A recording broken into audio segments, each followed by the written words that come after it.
Hey party people, Techno here, and in this video we're going to be taking a look at this Bell U-lock with a 12mm hardened steel shackle. And this is a lock that you'll commonly find at a lot of your big box stores. It's also one that, if I recall correctly, comes in at a rather low price point. So for anybody who's savvy about sourcing their locks, that might be a giveaway as to what to expect from the overall quality and construction of the lock core, perhaps the overall lock itself. But to your average consumer, it just might simply look like the most economical way to secure their bike against potential theft. So that's why we're going to take a look at this and see what it takes to get it open. Now, in fairness, probably the vast majority of your bike thieves are going to try to destroy the lock physically to retrieve the bike, but in this case we are going to be addressing the core.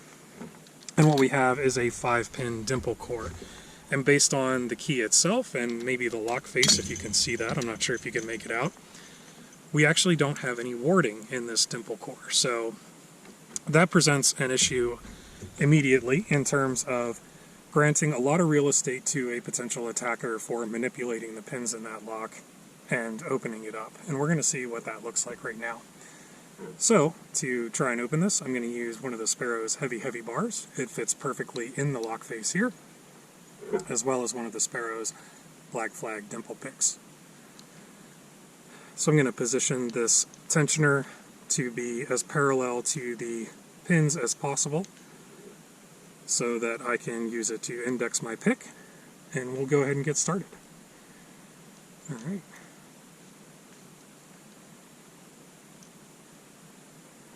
Pin 1 does feel to be binding. Small click out of pin 1, pin 2. Actually, let me reorient here and use the smaller side of the tensioner. Alright, so pin 1,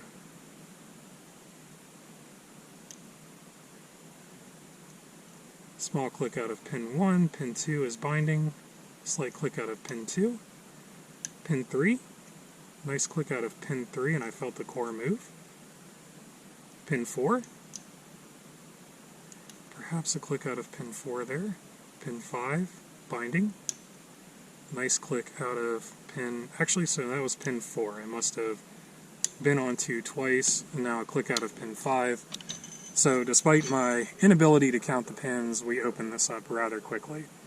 So you can see here again very plainly that dimple core with no warding offered plenty of space to work around the pin stack, and no security pins in this one. Everything felt standard, and it was very easy to tell when a pin was set. The core moved positively. You got a lot of positive feedback from that.